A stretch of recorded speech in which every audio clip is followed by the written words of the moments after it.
Hello everyone, welcome to a new Low Fuel Motorsport season and welcome to a brand new series on Assetto Corsa. The VRC Touring Car Challenge gets underway today at Brands Hatch, aiming to replicate the golden age of touring car racing. Now I'll be starting from P6 on a grid of 21, so I've given myself a great chance to fight for a top 5 here. These classics certainly aren't for the faint of heart though, it is going to be a real battle for survival. Strap yourselves in for this one. Lights are out, we're underway, and oh no, we've made an absolutely dreadful launch. I thought I had the perfect getaway then, but all of a sudden the car just gets bogged down and I lose a load of positions already, down to P12 before I even make it to T1, make that P13 because Alan Morey has tucked up the inside. And it could get even worse because I'm on the outside, 3 wide into Druid's hairpin, so I'm going to have to leave loads of space for the 2 drivers on my inside, Maj Furlan and Yordich Daniel.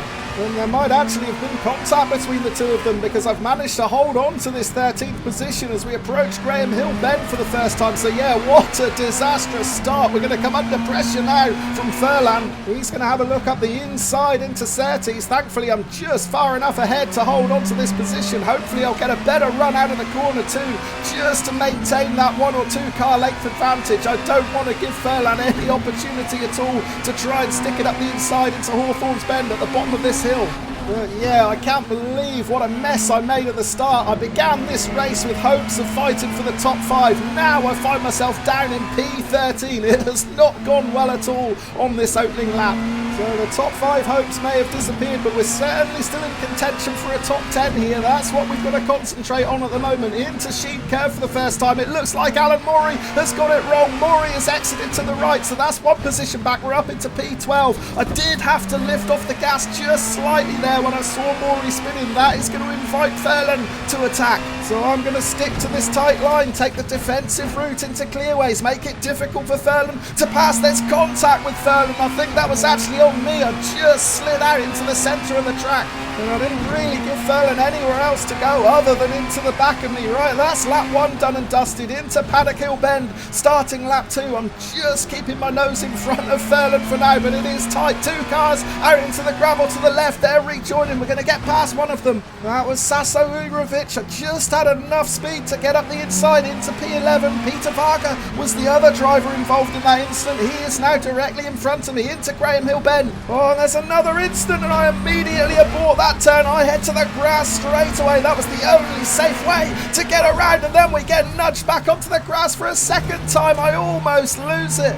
Fighting as hard as I can to keep control of the car. I just about manage it through Surtees. I do find myself up into the top 10, but only very briefly. Sasso Urovic taking full advantage of my compromised exit speed out of Surtees. He charges past up into 10th, which puts me back down to 11th. But I'm certainly not going to grumble about that at this moment in time. I am just grateful to be in the race after an incredibly rough start to lap 2. Right, let's check out a replay of the start, and it looked like I got away really well, but then all of a sudden I just get bogged down, and look at that, I lost 7 positions on the charge to T1. So yeah, P6 to P13, and it took the best part of a lap for me to even get 1 position back, and that came when Alan Morey got it all wrong coming through Sheen Curve, just carrying a bit too much speed, and he loses the rear. And things got livelier still at the start of lap 2. Now watch Peter Varga, he's at the front of this pack into Paddock Hill Bend, and he's just going to lose the rear. Sasso Urovic behind is trying to guess the right way. He goes wide, but unfortunately he gets dragged out into the gravel too, riding on board with Urovic now.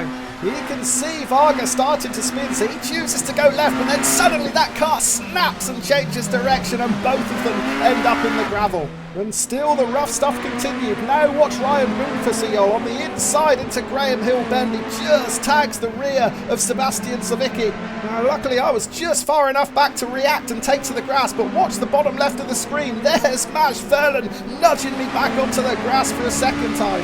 I knew that if I hit the brakes there halfway through that corner I would have spun too, so I had no choice but to take to the grass, and there's Maj Furlan getting his elbows out. I was so lucky there, almost lost it into Surtees. days. But thankfully I live to fight another day, or another lap at least. Let's rejoin the live action. We're starting lap 3 now. I'm in P11 in hot pursuit of Sasso Uljerovic in 10th. Just ahead of him is Maj Thurlan, and just ahead of him is Peter Varga. However, Thurlan is running a little bit wide, exiting Paddock Hill. He's out onto the gravel. He does rejoin, but there's a big gap up the inside. I'm going to go for it here. Oh, and once again, Thurlan getting his elbows out to slam that door shut. Leave me fighting to save the car for a second time. Oh, we've lost Varga ahead. Varga's got it wrong coming out of Graham Hill Bend. So now we are back into the top 10. And we can resume our battle with Thurlan. We've already bashed doors 3 times on these opening 3 laps. I said before the start of the race that these cars weren't for the faint-hearted, and so it is proven here. But we've got a great run on Thurlan here. We've surely got the speed to make a move up the inside into Hawthorne's Bend. We're right alongside, and we have made the pass. Oh, have we? There's contact. There's more contact. There's no way I can save this one, and I'm dumped out of the race at Hawthorne's Bend. Well, I knew that pass attempt was aggressive and risky, but I thought I was far enough alongside to make it stick safely. We're going to have to check out the replay to take another look. But for now, I'm having real difficulties getting this car started and back on track. There's still another car coming, so I'm going to wait for him to go by before I can rejoin down in 17th position. What a disaster. Well, things had already got pretty rough between Thurlan and I. This is me having an opportunistic look up the inside into Druids when Thurlan went wide. He was really wide, but he tries to cut back and make the apex. Unfortunately, I was already there. And at the next corner, we lost Peter Varga. His spin promoted Thurlan up to 9th and me into 10th. And here's where it really kicked off. Going down Pilgrim's Drop on the approach to Hawthorne's. Now, did I get far enough alongside? It does look like I've made the pass stick here, but we just run out of room. Yeah, it was an aggressive overtake for sure. Maybe I could have hugged the inside line just a little bit tighter, or just backed out of it. We're riding on board with Thurlan now. I'm going to come into shot right there. I'm holding the apex, but Thurlan just starts to turn in, tags my rear, and then hits me again, which sends me out into the gravel. So what, if anything, can I salvage from this race? I'm down in P17. Can I even make it into the top 15 now? Well, the one positive is I've got time on my side. This is a 30-minute race, and we've still got 24 minutes left, and we've closed right in on Alan Morey now. Now, we saw Morey on lap 1 lose it at Sheen Curb. He's had some trouble coming out of Paddock Hill Bend now, and we're right on his tail, so we could make a move up into P16 here. Well, whether I can improve on that remains to be seen. Currently, William Freeman in 15th is 10 seconds clear. However, that time is coming down dramatically on the relative board, so maybe Freeman's run into a spot of bother further along the track. Meanwhile, I'm a lot smoother than Morey through Surtees. As a result, I've got a much better drive out of the corner. Now, I'm a bit hesitant about trying to make this move for a second time, but you know what? I'm going to go for it. I'm still confident that I can pull this pass off safely. Hopefully, Morey knows I'm there. He does do. He's left me the space I need, and that puts me up into P16. Now, I've still got a lot of work to do to close in on the top 15, but my job was made so much easier at the start of lap 5 when Michael Neeb loses it into Paddock Hill Bend. You only need to be carrying just a little bit too much speed into these corners, and the rear lets go. Neeb out into the gravel, and as I approach Paddock Hill Bend, I see the yellow flags out. I see Neeb still facing the wrong way, and that puts me up into the top 15. So what are the chances of picking up a few more positions? Well, I'd say they're still slim at the moment. I think I'm relying on other drivers further ahead making mistakes. We do still have more than 22 minutes of this race left, but at the moment I can't see any cars in front of me. What I can see though is a yellow flag. Have we lost someone else at Surtees? I can't see any signs of carnage at the moment. Oh yeah, there's a car out on the grass to the right. That is Jeremiah Slowcheck, so we are up into 14th place. Yeah, Slowcheck was well inside the top 10, but he just missed his braking point coming into Surtees. He's never going to get that stopped, and now he's off on the Indy circuit into the barrier. Slowcheck out of the race.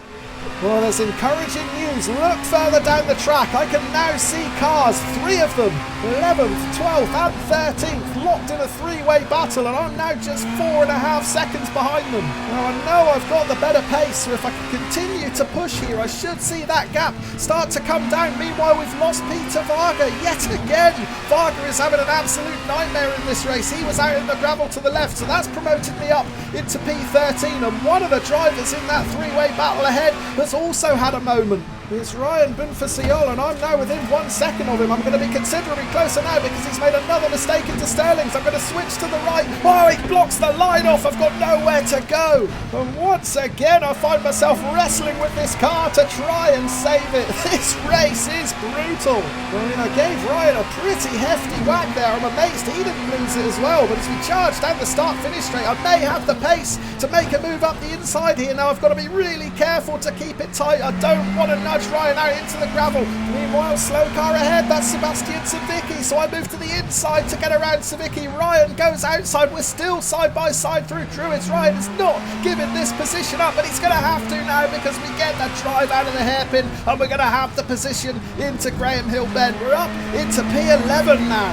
So maybe a top 10 finish isn't out of the question after all. The rate in which these drivers are spinning out and crashing, well, we're still astonishingly only a 1/3 race distance. So yeah, I feel a bit more optimistic now. Could I get into the top 10? Well, let's check out a replay and see some of these freebies, starting with Peter Varga just getting it wrong through Westfield there.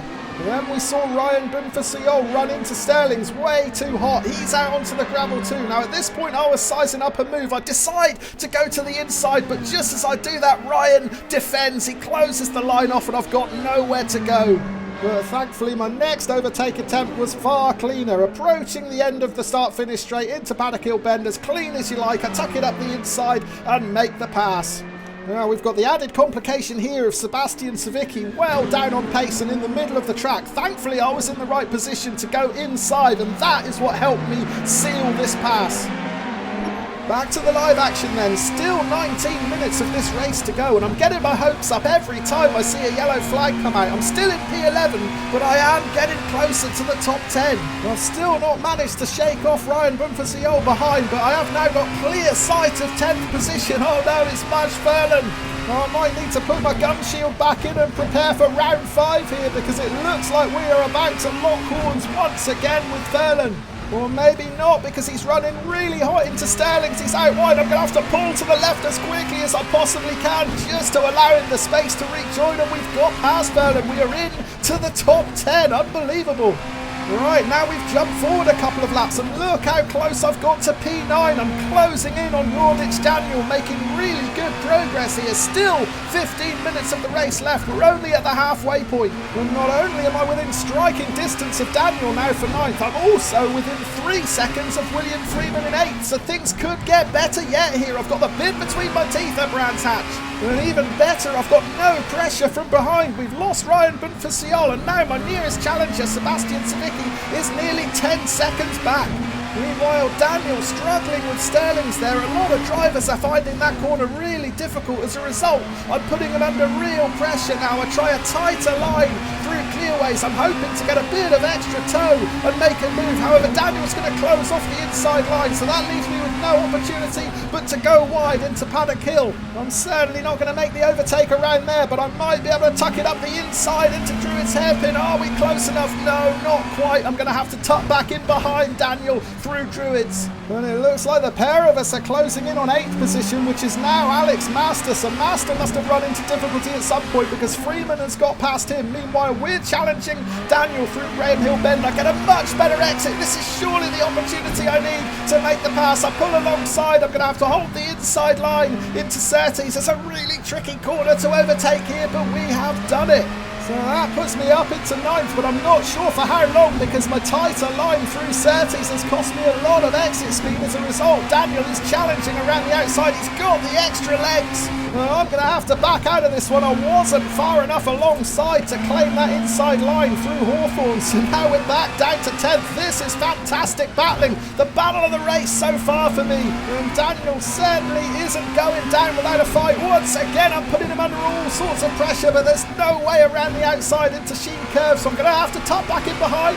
Once again, Daniel started to look a little bit ragged now. Is he feeling the pressure? Well, it looks like he might be because he's missed the apex into Sterling's. However, it's not cost him. I'm still behind and I've not got the pace to challenge into Clearway, so all I can do is to continue and mount that pressure.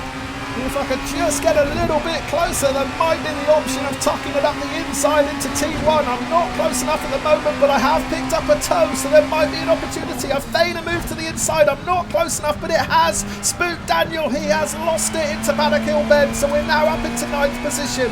Yeah, fantastic battle with Daniel. I'm a bit disappointed that it had to end that way, but the pressure in the end paid off. I had a look up the inside. I wasn't really serious about making the move, but I thought it might spook Daniel a little bit, and that is exactly what happened.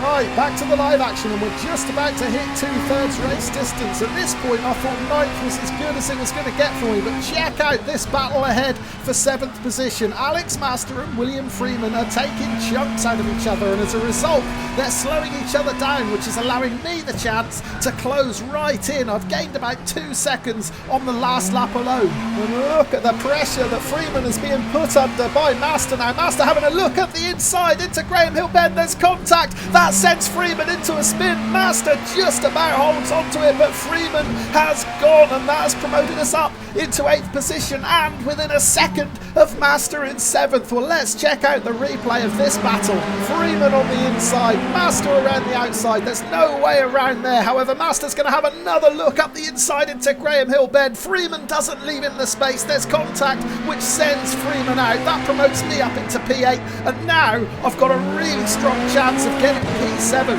However, the extra few tenths that I needed to reel in Master proved incredibly difficult to find over the next couple of laps. As a result, I'm still 1 second behind the driver in 7th place with just 6 minutes of this race remaining.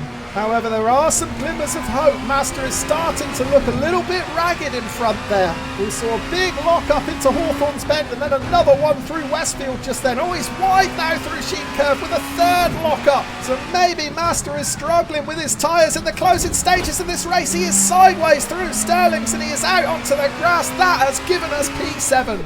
Yeah, I've opted for soft tyres in this race, and I'm really noticing the grip starting to let go now. I suspect that Master is suffering from the same problem, but he just clips the grass on the outside there. That's what causes him to lose control into Sterling's.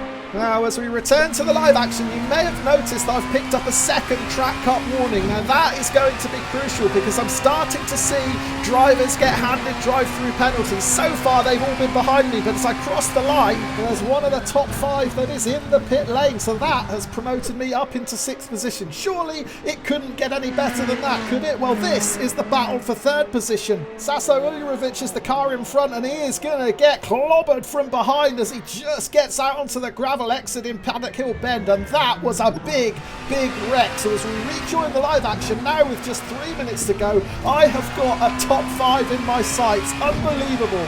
Uljerovic is able to rejoin, but he's only 1.5 seconds in front of me now, and he is bound to be carrying damage following that shunt. He's well out onto the grass there. Yeah, Uljerovic is all over the place. We are right on his tail now. We are in proper contention to get into the top 5 here. There's still 2.5 minutes left, so we're going to get 2 more laps after this one. There's still plenty of time to make a move. I don't want to do anything rash. I did just have a little look up the inside through clearways there, but thought better of it. However, I'm primed to make a move now. I did wonder if Uljerovic was going to close off that inside line and defend, but he hasn't done so. There is space up the inside into Paddock Hill Bend. I make my move and I've got the job done. Incredibly, I am into the top 5. Now, I never thought I'd say that when I was digging myself out of the sand at Hawthorne's Bend earlier in the race. And if Uljerovic is carrying as much damage as I think he's carrying, it should be fairly comfortable for me to start making a break for it here. As long as I get through this section with a little bit of an advantage, I should be looking good, and I have done. And yeah, that was enough to earn me a top 5 finish in my first VRC Touring Car Challenge. Now, be honest, who out there thought that they were going to see this when they watched me pull myself out of the gravel and rejoin down in 17th place? Well, I certainly didn't, but I'll take it. And my fastest lap in the race, a 1:34 flat, shows that I definitely deserve to finish where I have finished. And actually, my lap times in practice were a good 6 or 7 tenths quicker than that, so on another day, with a better start and less damage picked up over the early going, I could have challenged for a podium here. But instead, I ended up getting beaten to a pulp over those first 3 or 4 laps, and as a result, I just had to take the opportunities as and when they came. One thing's for sure with these VRC Tourers, though, if you stay on track, you're guaranteed a good finish. Thank you ever so much for watching.